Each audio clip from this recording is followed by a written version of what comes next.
We're here with 10-year NFL vet Ben Garland, now on the content creation side here, promoting some charity work as well.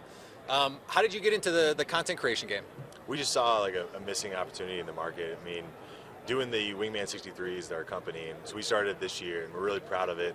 But you just see so many friends who have incredible stories, athletes, musicians, artists, and you meet them along the way, especially playing in the league so long. And they have incredible stories, and you get to know them. And these guys are getting sponsorships and doing deals, but they're not really matching up with what they're truly passionate about. And so you know these guys' background, and you'll be able to work with them and know, and what do you really care about? And then finding that for them and matching them with that so they can be genuine in that campaign. And I think that really makes you lean in more and really care about something more. And whenever you can develop that content, and you know the person behind it genuinely cares about it. I mean, like Chris Long and the Water Boys, and they genuinely care about helping people.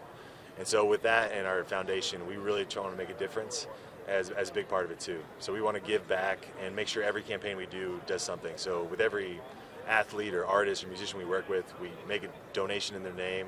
And a lot of the campaigns we're doing, we're proud to say that they're making an impact. Like the one we're working on right now is with Cal Hope, and it's telling all Californians about the mental health resources that are free to them.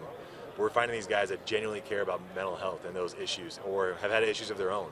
Like we got to do an incredible piece with Jay Glazer the other thing that was extremely powerful because he fights for it. He just wrote a book about it, Unbreakable, awesome book, absolutely loved it. And having him and the campaign and how he genuinely cares about it, I think it comes over so much better in the content where you lean in because you know that person cares. We're here at Radio Row with former offensive lineman Ben Garland. Ben, this is something that I have noticed about offensive linemen when they stop playing. A lot of them, they look like me when they're done, when they looked like you when they were playing. Is that going to happen to you? Eventually, but I'm ramping up to go play another season. Okay. Like I'm ready to play, and I'm excited to come back this season. Dealt with an injury last year, but I'm getting back in. But yeah, definitely after football, which hopefully won't be for a little bit, I'm gonna slim it down. I'm gonna drop down to like 230, 240. It's always interesting to see the reverse too. You always see those little guys, the running backs and the receivers, a little bit chubbier cheeks.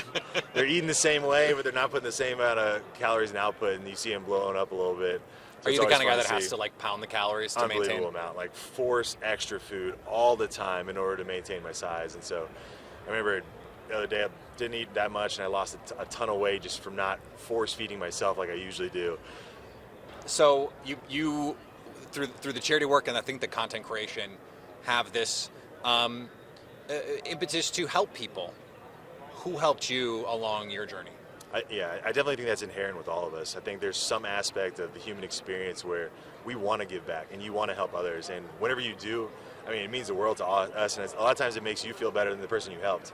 But definitely along the way, my grandfather was a huge influence on me. He's had service before self, officer in the Air Force, full bird colonel that always went out of his way to help others. He had a lot of other people along the way. I remember there was one Bronco player that came down to my hometown in Grand Junction and like had me shoot hoops and do stuff with him, and that made my day for the next month.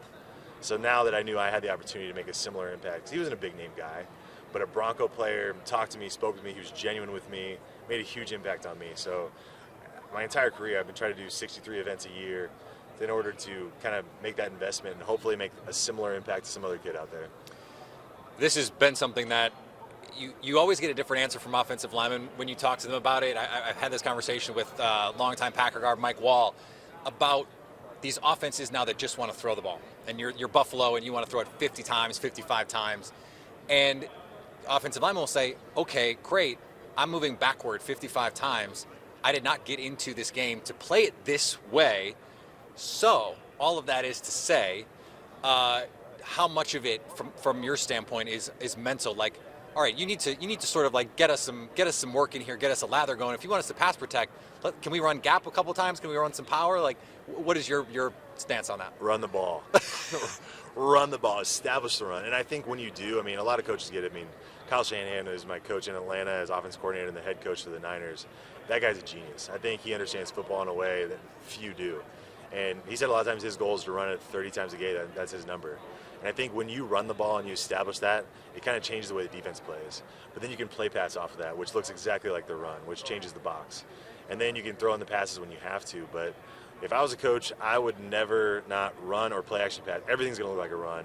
And I think it really sets it up and really opens up defenses, whether they have to force too many in the box to try to stop your run, or they have to just change the way they play, which I love to control the ball. I mean, you're talking run it down their throats, control the line of scrimmage, and I think that changes the games. And when teams do that, it is tough to play them.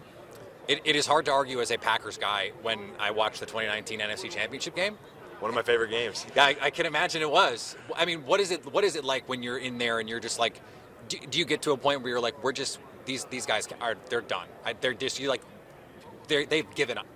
Yeah, and you see them like even in that game, you saw them do stuff I'd never seen them do before, trying anything to try to stop us, and that's the best feeling in the world as an offensive lineman when they're doing everything they can, and it doesn't matter. You're still imposing your will and imposing it on them, and especially in a game like that, you're talking the NFC Championship and running the amount of yards they did. I mean, Raheem Mostert alone had an unbelievable game, the amount of yards and touchdowns that guy got, and even a guy like that, it's fun to play with him because remember when I won the touchdowns, he handed me the ball to spike it, and like in the NFC Championship, your son's in the stands watching your father play, and he's like, hey man, here's the ball, like you're part of this, and it's cool to be a part of a team like that, and when you are dominating in that aspect of the game.